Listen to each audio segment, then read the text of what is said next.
What is going on, everybody? It is Monday, October the 18th, and that means it is, of course, time for my news radar.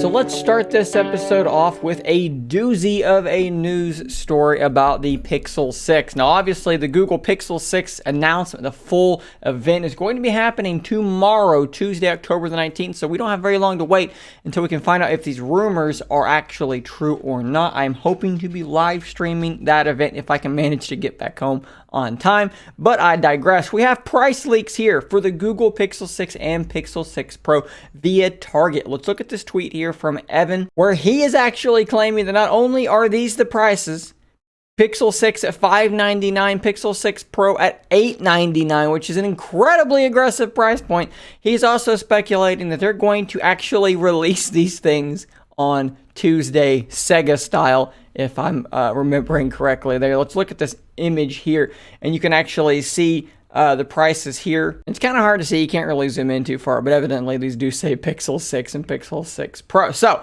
just off of that, that's a pretty crazy thing to be speculating about. $599 for the Pixel 6 Basic is an incredibly aggressive price, and $898, while being a really weird price, $899 would make more sense, $999 would make more sense. $898 for the Pixel 6 Pro, 50 megapixel camera, 48 megapixel telephoto, 12 megapixel ultra wide, I believe that is correct. Brand new Tensor system on a chip, the first true flagship Pixel from Google in a really long time, and yet the price is so cheap when we have so many flagships now well over $1,000. Google trying to reinvent the wheel here in a way. So let's see if we can find anything to corroborate these emails. Well, look at this. We do actually have something to corroborate these price listings. I said emails, I mean price listings. This is from M. Brandon Lee. His YouTube channel is This Is Tech Today. A pretty good YouTube channel in his own right. He has pictures of the actual Telezon Zebra machine from Target, showing these prices as well, confirming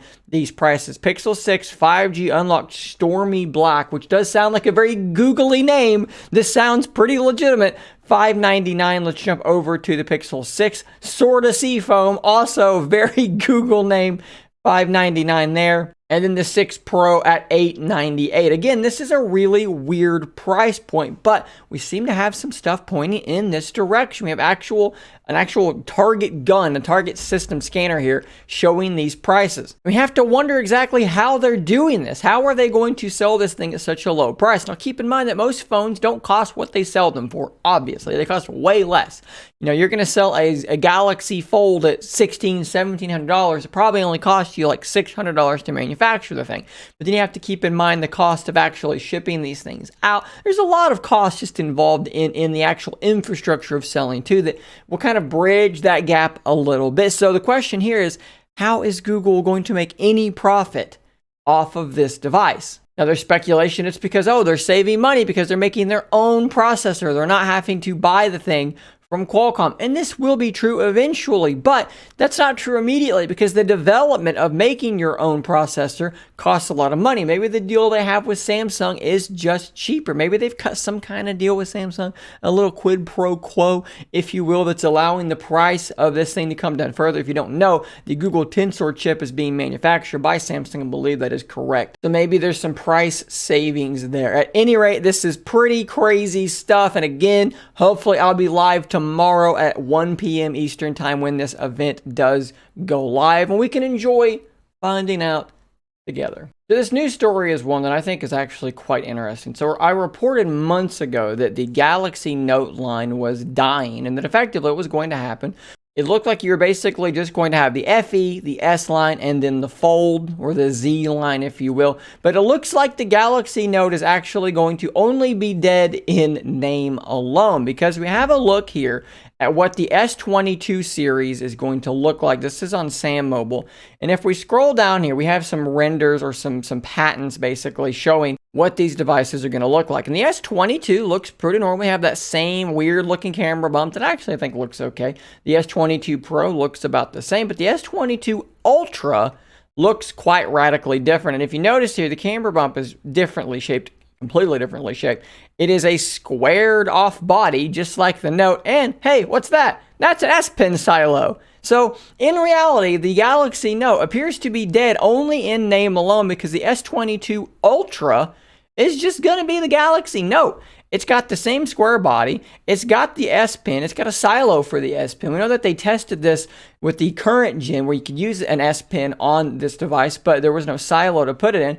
Well, they've put the silo back in. I'm really confused as to why you would kill the Note branding, and continue clearly making a Galaxy Note just with a different name on it. It's really strange. And it made sense to me initially that, yeah, the S22 Ultra, S21 Ultra will be able to use an S Pen, but it's not really like the Note. The new Note's really going to be the Galaxy Z Fold, right? That's where they're going to go, but apparently not. Apparently, I don't know if something went wrong there in that plan. Maybe that was the plan, maybe it wasn't. But this is effectively the Galaxy Note. So for those of you that were worried that the Note was going away, it's not. It's just changing names. I mean, they're even continuing with the same sorts of design cues and design language. If I showed this to you 2 years ago, showed you this little video, this rendered video of this device, and we got to the point here where this happened, you would just be like, yeah, that must be the new Note.